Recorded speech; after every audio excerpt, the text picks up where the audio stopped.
Hey guys, Mutant Buster Green here. Like and subscribe my videos. So my Ashton Joe series retrospective got massively downvoted by a bunch of jaded assholes, and that really hurt my feelings. So because I'm feeling bad, I guess I'm going to switch over to American cartoons today.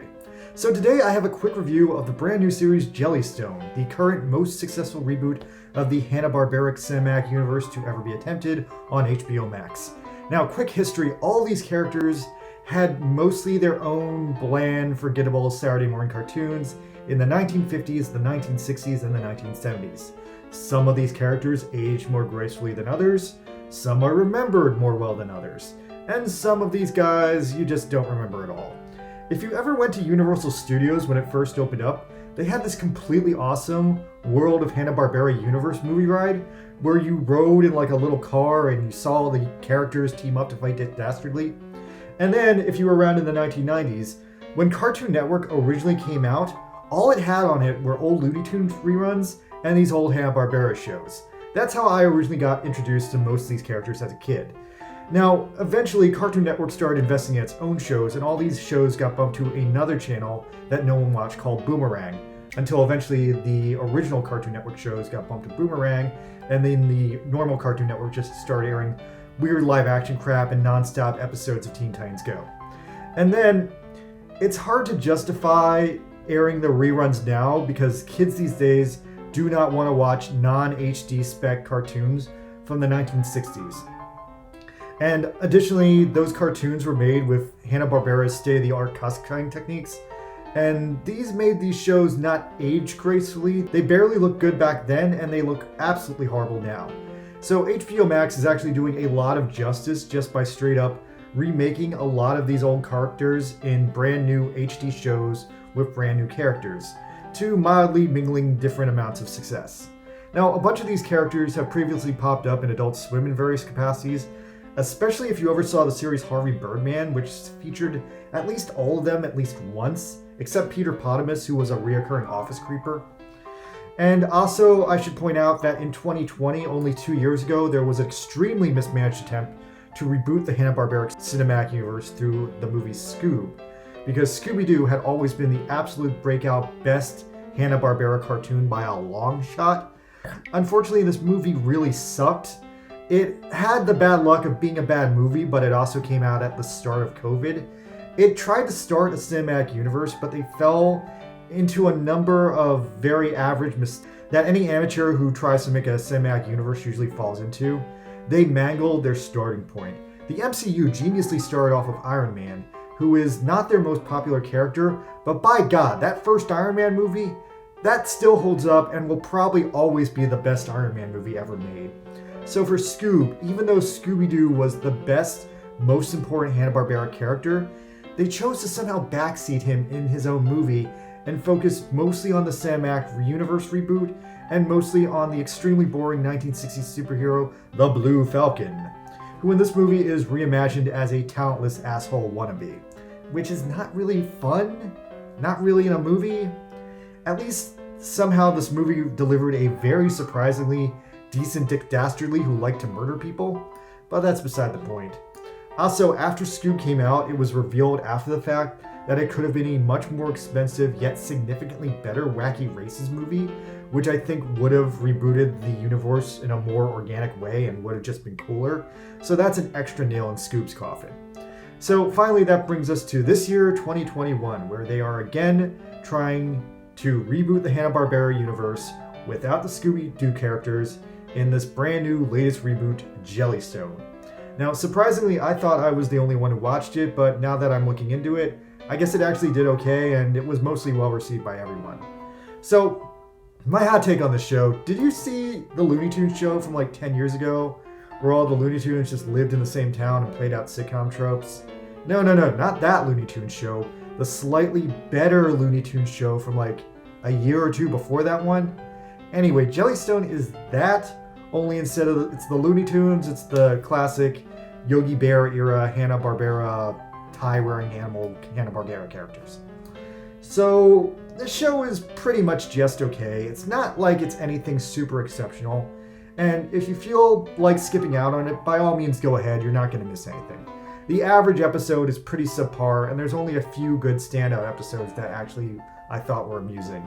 Like there's a couple of Huckleberry Hound-centered ones that are pretty funny because he's like the mayor and he can't get anything right.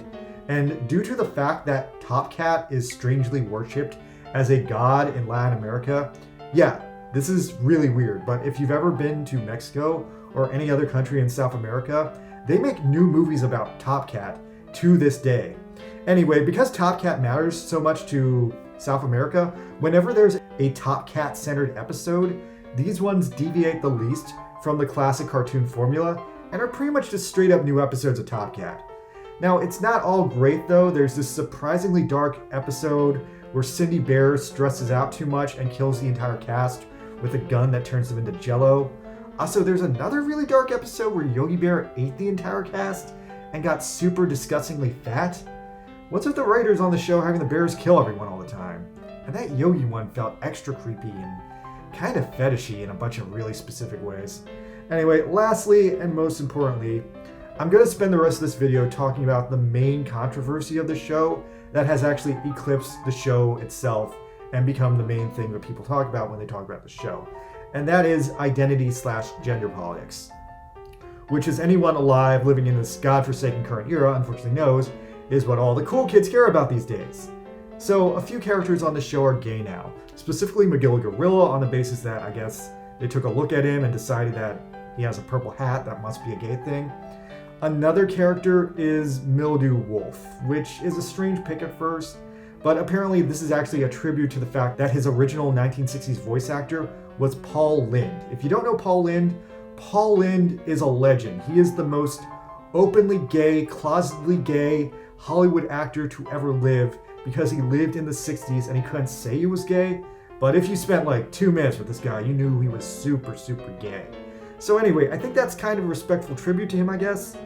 Oh, and I guess Snagglepuss is gay on the show? Nah, I'm kidding. This show didn't make Snagglepuss gay. Snagglepuss was always gay. Don't you know anything?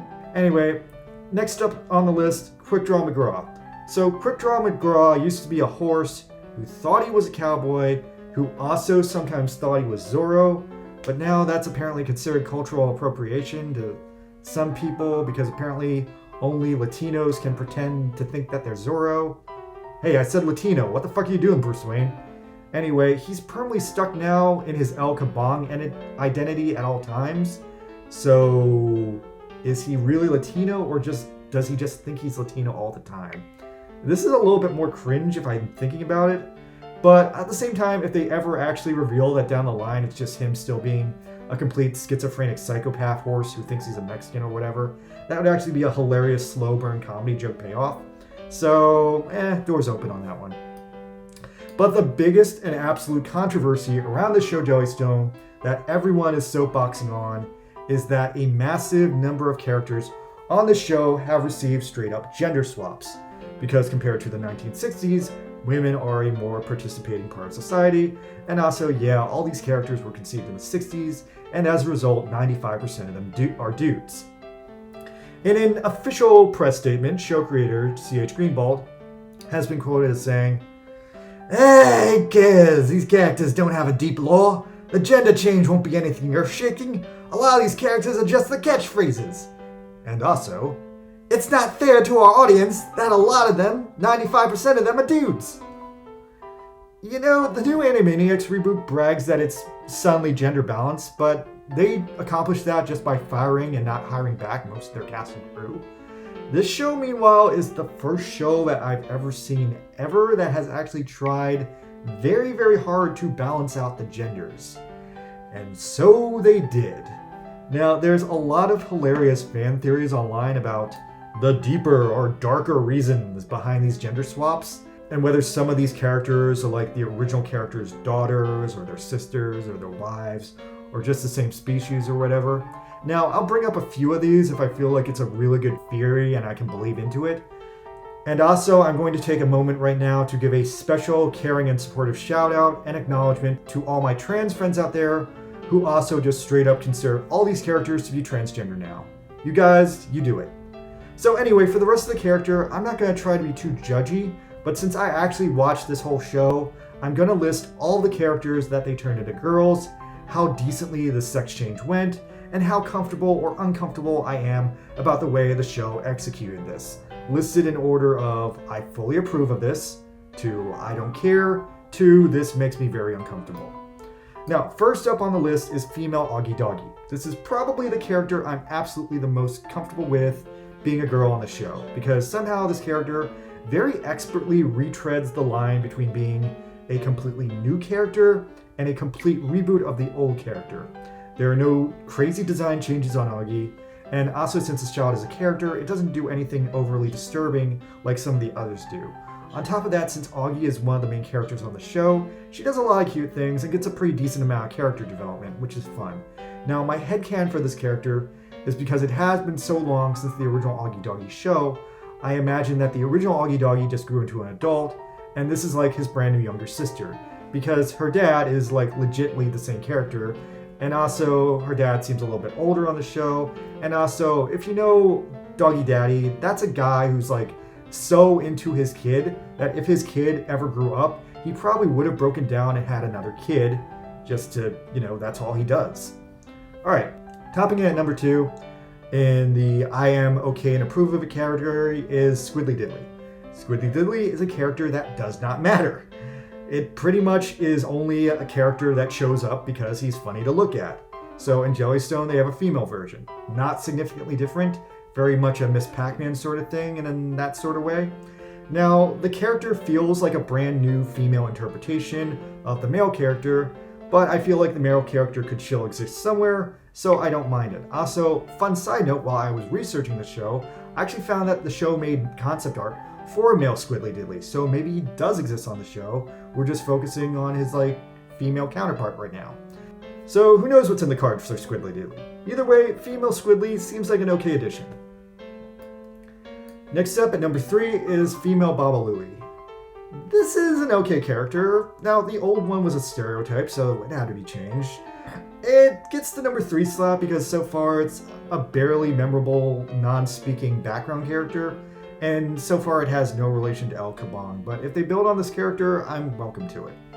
And lastly, with a rating of I barely care, is that half of Top Cat's gang has been turned into girls. This has no impact on anything whatsoever, and it actually makes Top Cat seem cooler now because both ladies and men cat want to follow him. Okay, next up is the I don't care section. All these characters, I don't care. So first up is Yaki Doodle Ducky. She's a girl now. I actually thought this character was always a girl. And if it wasn't a girl, I thought it was a gender-neutral baby. They did a lot of characters like this back in the 60s. I always thought Tweety was a girl until merchandise very confusingly told me she both is and is not a girl. I don't want to get into it. Next up is Dixie from Pixie and Dixie, also a girl now. Like Yaki Duck, I thought Dixie was always a girl because Dixie is a girl's name. Quite frankly, Dixie should be a girl. Okay, maybe this should have been in the positive section. Alright, next up is Snooper and Blabber. I sure as hell don't remember these guys. I guess they were cat and mouse detectives. Anyway, the cat is female. Since I don't remember them, I don't care. Continuing on is Lippy the Lion and Hardy Har, who have been reimagined as a married elderly Jewish couple. Now, Hardy Har is not a character I remember. I think he was basically just a hyena that did obvious random shit that Muttley or Yogi Bear would do based on plot needs. The other thing I can say about the original Hardy Har is that this is one of the blandest, most generic character designs you can get in this universe. Although I guess it's kind of weird that now they changed them from being best friends to an old heterosexually married couple. Alright, now finally we have to go to the negative end of the pool. These are the characters that rubbed me the wrong way when they changed their gender. So first off is Loopy De Loop. On Jellystone, female Loopy has been reimagined as a kind of cruel, why so serious, resting bitch-faced jerk lady character. Now that's a really popular character trope lately, and I get it, you should have a character like that on your show. Now while I don't outright dislike the new character, the funny thing I need to point out about this character is that I think if this character ever met the original Loopy De Loop, they would hate each other. The original Loopy De Loop was the legendary Good Wolf. He was a sad loser with a heart of gold, and he was a wolf who was always being framed, hated, and persecuted due to the outstanding stereotypes about how dangerous wolves are. Yet despite that, he was always trying to do good because he was a good boy at heart. and he was usually trying to help out the very people who hated and stereotyped him. Now, considering that Loopy is probably the only Hanna-Barbera character who actually stood for something, albeit that racism and stereotypes are awful, Loopy was like Hanna-Barbera's one-man X-Men, and I think just turning her into a cookie-cutter, stereotypical jaded bitch character is a major missed opportunity. But I will say that this character is salvageable if all they have to do is just give her original Loopy's backstory. It will really humanize the character and make her stand for something like the original Loopy did.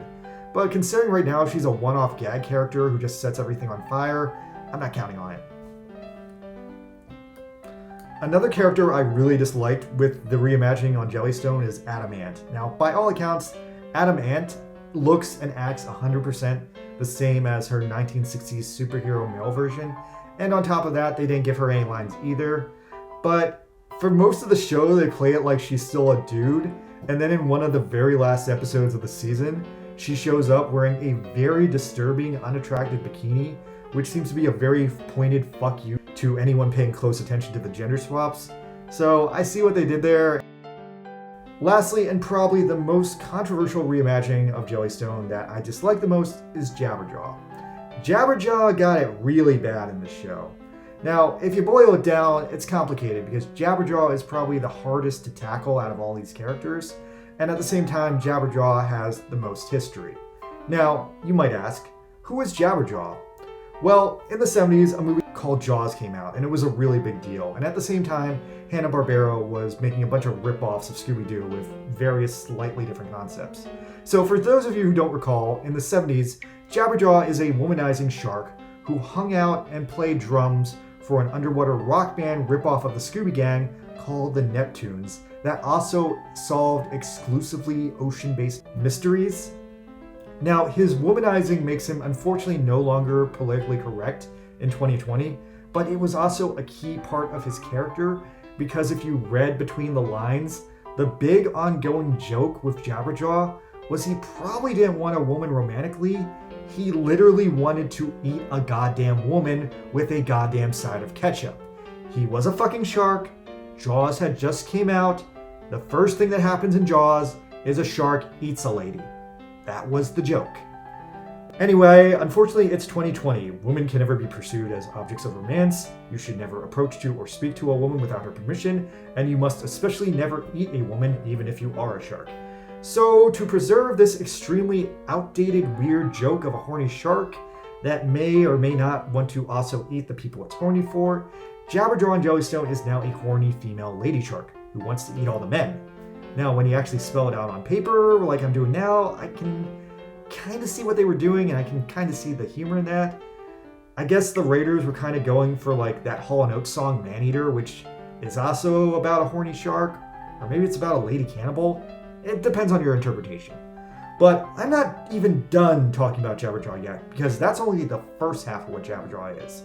The other half of Jabberjaw is he's fucking Curly from the Three Stooges. Now, let me think this out.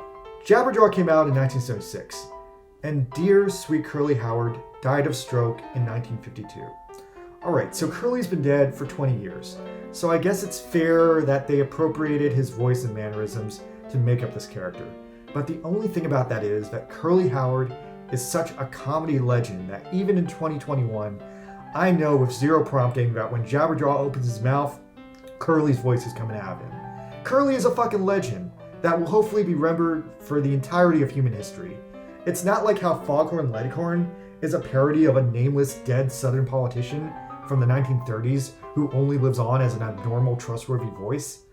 Curly will never be forgotten. Now, honestly, what really rubs me the wrong way about Jellystone's Jabberjaw reinterpretation, it's not the gender swap, it's actually the fact that Jabberjaw doesn't sound like Curly anymore, which by all accounts would have been actually kind of fresh and original coming from a lady. Instead, they just made Jabberjaw a stereotypical short-tempered black lady stereotype, which, really? That's such low-hanging fruit to go for, and on top of that, that's honestly the most racist thing they added to the cast, out of nowhere. Okay, well, that's my rant. Aside from all that, Jellystone is a pretty okay show, and whether or not you want to watch it really depends on how much you like or hate these characters.